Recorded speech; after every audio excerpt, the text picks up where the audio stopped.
Hi everyone! Nagluluto ako ng alamang.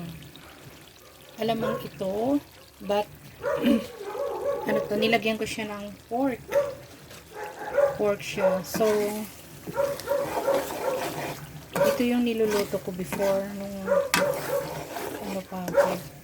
kabataan ko pa. And then, inaano ko to, binobote ko, then tinitinda ko. Imagine, at early age, I am doing this before. So, ito, pang-consume lang namin, konti lang ito eh. So, ayan. Hinugasan ko po yan. So, hindi po ito maalat. Nilinis ko po yung binili sa palengke. Nakakita kasi ako ng fresh. So,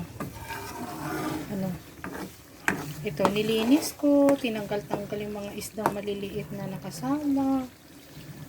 Maayos po ang aking pagkalinis niyan. Saka ko siya niluto. Ayan, dahan-dahan lang.